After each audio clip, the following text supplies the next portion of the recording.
Bueno, ante todo estamos reunidos aquí porque en la Facultad de Psicología, también en el Campus Córdoba del Colegio de los Premiados con el Nobel Alternativo, Royal Livelihood College, tenemos una visita muy especial, que es Chico Whittaker de Brasil, que son los cofundadores del Foro Social Mundial, un luchador con décadas de trabajo y sobre todo de llevarle la voz a los más desposeídos, y además también fundador de lo que es el Foro Social Mundial Antinuclear. Así que teníamos una serie de inquietudes, chicos, que para nosotros era importante hacer. Una de ellas es, ¿cómo ves vos la posibilidad que los movimientos antinucleares de Brasil y de Argentina puedan unirse? Y si nos pudieras decir cómo está el movimiento antinuclear en este momento en tu país. Bueno, en Brasil el movimiento antinuclear que existía hace un cierto tiempo ya, en acciones más puntuales, focando nuevas centrales, etc., los años 80, se quedó un cierto tiempo sin mucha actividad.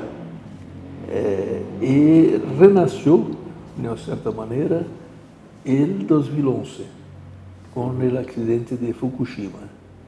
El accidente de Fukushima, de hecho, despertó tanto nuevos militantes como antiguos que estaban exactamente un poco sin hacer mucha cosa. Nasceram duas organizaciones, una en São Paulo, otra en Río, y por coincidencia, las dos han sido creadas, la primera reunión, exactamente en la misma noche, sin que una supiera de la otra. Después, evidentemente, luego se articularon y ahora trabajan conjuntamente. La de São Paulo se ha llamado Coalición por un Brasil Libre de Centrales Nucleares, que después ha cambiado el nombre y se llama actualmente, para simplificar, Show Nuclear, lo que es una palabra africana importada que vino con los esclavos, y show quiere decir váyase, fuera. Show nuclear. Y la otra se ha creado en Río, ya con carácter nacional, recuperando un poco los militantes en general de los movimientos ambientales brasileños, y que se llama Articulación Antinuclear Brasileña. Estas dos organizaciones tienen varios campos de trabajo. La nuestra está muy centrada en la cuestión actualmente de Angra 3, que es la construcción de una tercera usina nuclear brasileña, que es lo que nos hace movernos, no solamente porque somos contra centrales nucleares, sino que también esta la quieren construir con un proyecto de los años 70. O sea que no ha sido, no lleva en cuenta la posibilidad de accidentes como lo que ocurrió por primera vez en Three Mile Island, después Chernobyl y Fukushima. Accidentes llamados severo, que incluye la fusión del reactor y después, en el caso de Chernobyl y Fukushima, explosiones con gran diseminación de radioactividad. Entonces, nosotros en São Paulo estamos muy centrados en esta lucha.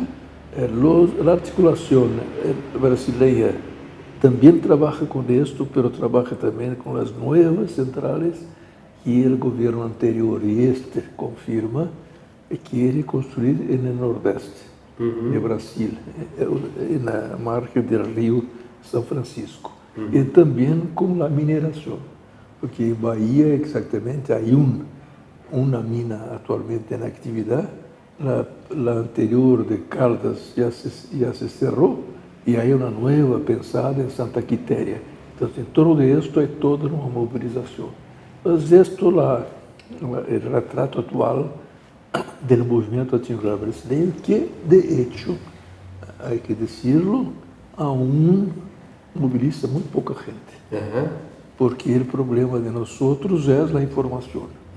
La gente no está informada, aunque tuvimos, hemos tenido un accidente muy serio en Brasil en 87, que es un accidente radiológico, un aparato de tratamiento radioterápico estaba abandonado en Goiânia y en un hospital abandonado también.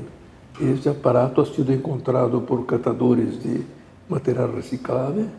Levaram este aparato a um comerciante de hierro utilizado e que lo deshizo e que, al deshacerlo, encontrou a cápsula, a fonte radioativa de la máquina, que tinha 19 gramas de césio. E isto ha sido um desastre em Goiânia, porque se levou uma semana para identificar o caráter radioativo da fonte, e durante essa semana isso um estrago muito grande, tanto na família do dueño que comprou hierro viejo, como também em outras pessoas. E em um mês, 4 pessoas morreram. E depois, ao longo de um pouco mais de tempo, umas 60 pessoas em total. E não se sabe exatamente hasta onde se foi. E se criou em torno de Goiânia uma grande discriminação, tanto em quanto a gente de Goiânia como a cidade propriamente dita. Isto assim se começou a olvidar, pouco a pouco, nos primeiros dias, logo pronto se descobriu esta coisa. Evidentemente ha sido casi un trauma nacional. Mucha gente se impresionó, pero después despacio quedó la lucha de las víctimas del accidente por sus derechos, ¿no? Entonces, pero ahora, exactamente después de 2011 de Fukushima, renace incluso el recuerdo de ese accidente e seu efeito muito demonstrativo de lo que significa a radioatividade. E nisso estamos. Então, essa é mais ou menos a situação, com algumas vitórias muito antigas, impedir a central nuclear de Jureia no sul, anos 82, 83, por aí, pero la construíram em Angra. E Angra é um peligro terrível porque está entre as duas cidades mais grandes do Brasil, a 200 quilômetros de cada uma.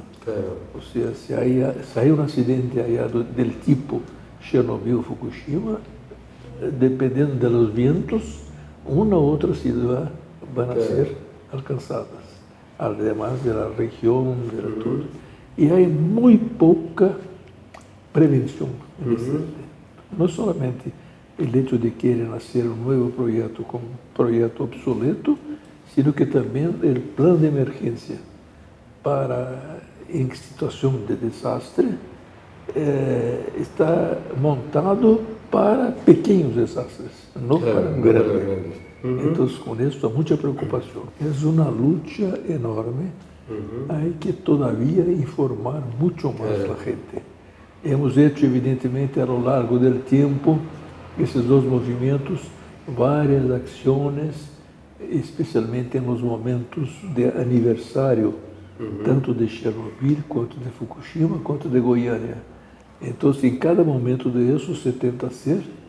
Há uma muito interessante organização em Brasília, em São Paulo, de sobreviventes de Hiroshima, que tem um trabalho por la paz muito interessante, que eles também estão agregados a este movimento e assim estamos seguindo. Y lo que también te preguntaba era cómo veías vos esta posibilidad de que pueda haber tareas conjuntas entre Argentina y Creo que es importante hacerlo. Sería muy importante hacer mucho intercambio. O sea, que la gente de allá pueda venir como yo vine acá y y ustedes pueden visitar las costas de Brasil para conocernos mejor y los dos saber más lo que está ocurriendo en cada caso. Y una ayuda grande en nuestra formación, porque de hecho la necesidad de información y formación de nuestros militantes del movimiento, ustedes aquí en Argentina que tienen una experiencia mucho más larga, mucho más amplia y con mucho más profundidad, podría ayudarnos mucho. Perfecto. Yo lo que te quería preguntar era, vos has estado en este recorrido visitando la central nuclear de Embalse, es decir, desde afuera, y también Dioxitec, que es donde se produce el dióxido de uranio con el que se fabrica el combustible de los reactores nucleares. Sé que en el caso, por ejemplo, de Embalse, fuimos fotografiados. Primero, en el caso de Embalse, ¿cuál es la sensación que vos tuviste al ver la central nuclear y después ese pequeño episodio de ser observados?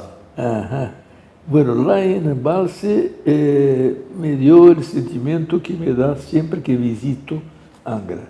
Ver esa cosa, esa inmensa construcción, pensar que todo esto corre un riesgo permanente. Yo mismo cuando voy a Angra hago salir de allá lo más pronto que pueda, estar más lejos posible, lo más pronto que pueda. Y el gran sentimiento que tuve también en Embalse del desconocimiento de la gente en el entorno.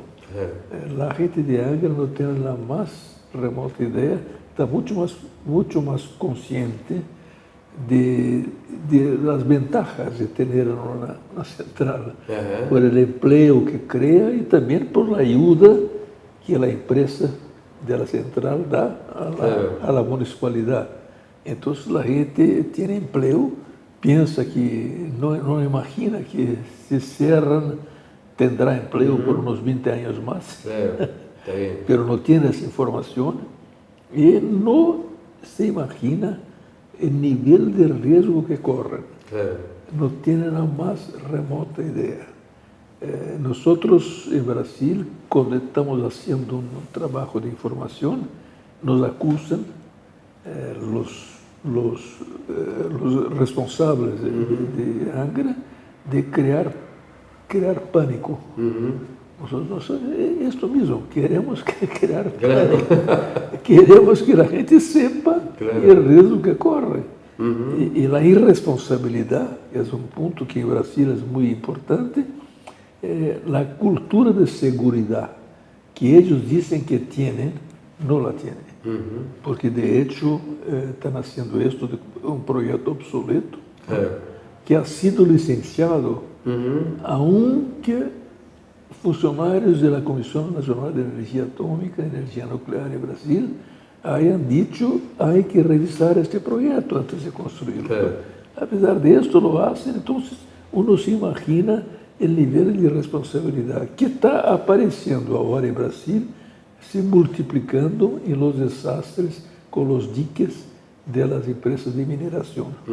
Hay dos ya bastante grandes que ocurrieron, el último, más de 200 personas, 300 personas han muerto, cubiertas por el barraje de la cosa. Entonces, esto en Brasil todavía no entró en el conocimiento de la gente. Entonces queremos realmente crear pánico. Está bien. Y hablando un poco de pánico, pero al revés, o sea, que hoy habíamos estado en el barrio donde está Dioxitec, que es la planta que produce dióxido de uranio, y que de paso es importante asumir que en Córdoba ha pasado algo muy, muy grave, porque esta planta es ilegal y fue cerrada por ser ilegal.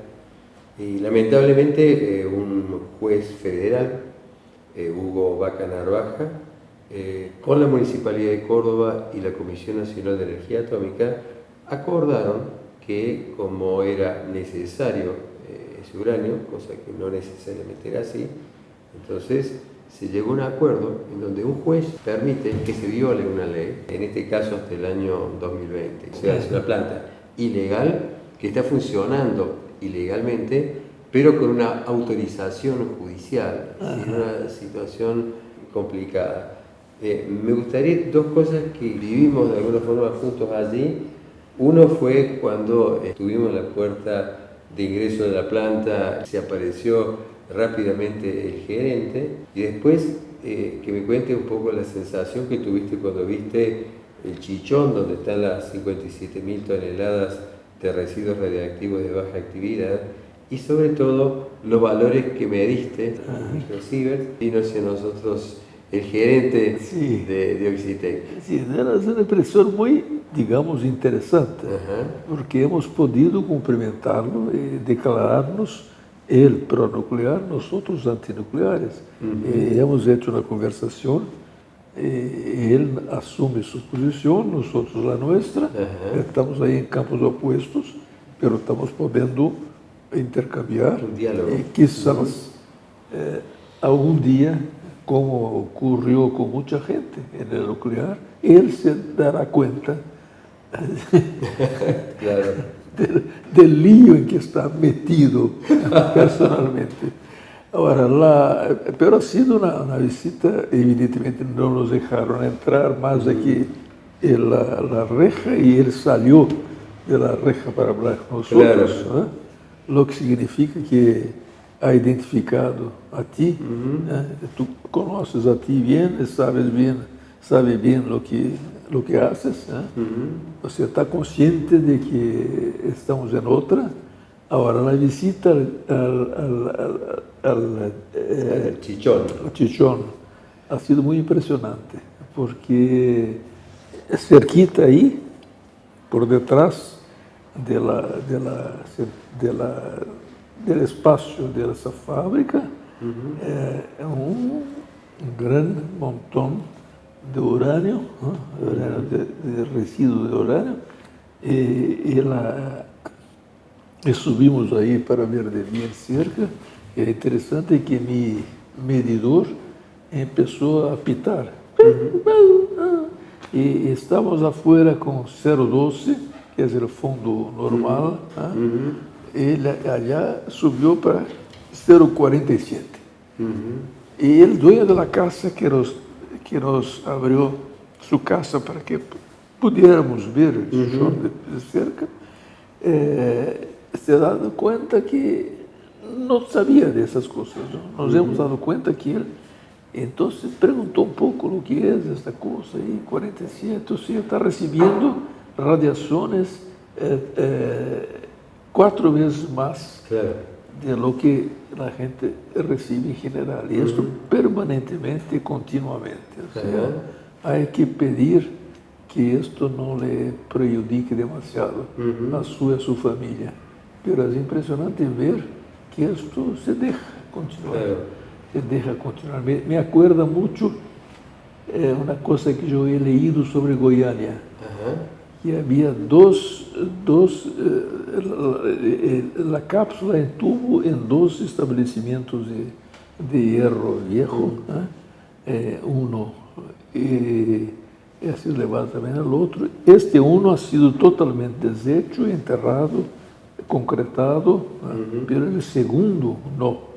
El segundo es un terreno, ha sido también deshecho, pero se quedó un terreno libre, con la tierra aflorante, y por lo tanto con alto nivel de contaminación y de cosas.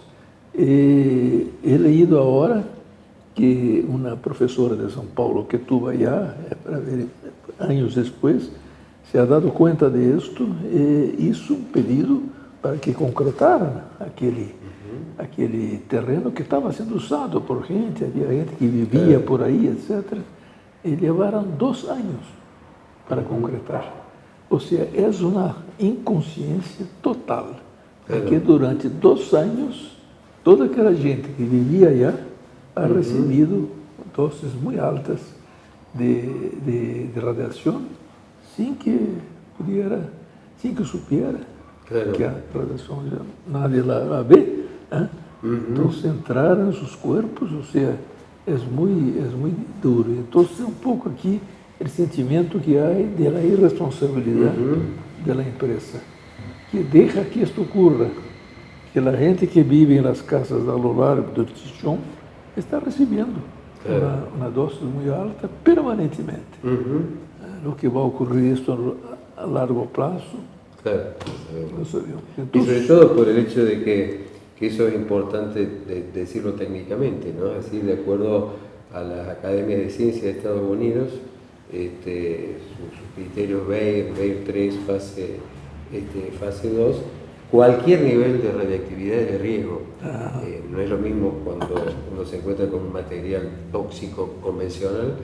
Y esto tal vez, cuando las personas lo empiecen a ver, tal vez su actitud también cambie, porque cuando las autoridades nuclearistas dicen este es un valor aceptable, es aceptable. No quiere decir que por debajo no produzca daño. O sea, cualquier valor de radiactividad puede producir un cierto impacto, ¿no? Entonces, como decías vos, yo creo que además de estos procesos de lucha que hacen las organizaciones, la parte clave pasa justamente para que las personas sepan, ¿cierto? Como esa persona que visitamos hoy, que tiene 0,47 milisievert de exposición y no sabe sus efectos. Entonces creo que esa es una tarea muy importante para hacerla. De hecho, vos sos en este momento una visita realmente muy, muy bienvenida de lo que es el Campus Córdoba del Colegio de los Premios Nobel Alternativos. Vos recibiste el Premio Nobel Alternativo en Suecia, y esto para nosotros también implica una suerte de generar nuevos puentes y nuevos compromisos, no solamente de los movimientos, sino también de las personas, para justamente combatir algo en donde la base de los programas nucleares es el secreto, es decir, que las personas no sepan los riesgos que tienen. Estaba pensando que vos justamente recibiste el Premio Nobel Alternativo por justamente tu hermosa responsabilidad de cofundar el Foro Social Mundial, que justamente como iniciativa tuya genera también el Foro Social Mundial Antinuclear. Y quería poner también una reflexión tuya de cómo crees vos que el Foro Social Mundial ha ayudado a las luchas ciudadanas, y en este caso a las luchas ciudadanas con el tema antinuclear. ¿Cómo crees que ha ayudado? Bueno, todo en el foro depende de la iniciativa de sus participantes. El foro propiamente dicho no tiene una cúpula, no tiene una dirección que dice lo que se va a hacer. Entonces todo depende de los participantes, propuestas de los participantes de actividades. Y esto empezó a ocurrir en el foro por primera vez en 2013, en el primer foro que tuvo lugar en Tunisia. Y en 2013 un grupo bastante diverso, heterogéneo de personas que están en la lucha antinuclear alcanzaron a se reunir, intercambiar un poco de conocimiento, de relaciones, etc. Y de allí continuaron a se escribir. Y el foro de 2015 ya ha sido posible ir más gente para tratar de ese tema en una oficina preparada ya de esta vez por brasileños y japoneses. Entonces, conjuntamente hicieron una oficina e incluso trajeron de Japón una líder del movimiento antinuclear de Fukushima, uma persona muito especial. Isso é uma conferência, ou seja, alcançamos a sensibilizar mais gente. Pero aí tomamos a decisão de empezar o processo de fóruns sociais temáticos sobre o nuclear. E no ano seguinte já hicimos um primeiro fórum temático desse tipo em Tóquio, e que já reuniu 200 pessoas por aí, de Japão e de outros, de Ásia, que estavam aí reunidos para outros fóruns. E depois saiu a ideia dos franceses de organizar o primeiro Fórum Social Mundial em Paris, há 2 anos. Y entonces eso ha sido típicamente una cosa que es el resultado del Foro Social Mundial. Es crear condiciones para que la gente se conozca, se identifique, ultrapase perjuicios, pero principalmente encuentren convergencias. Claro. Y ahí en torno de esas convergencias empiezan a trabajar conjuntamente. Entonces, el Foro de Madrid ahora, en fines de mayo, va a seguir la misma metodología, abierto. Esperamos que ahí se den pasos más importantes para que esta lucha, que tiene carácter necesariamente internacional y mundial, porque el lobby nuclear no es un lobby local, es realmente la conjunción de toda la industria nuclear mundial para, digamos, imponer la opción tecnológica de las centrales para producir electricidad cuando no es una necesidad técnica. Ahora hay otras alternativas.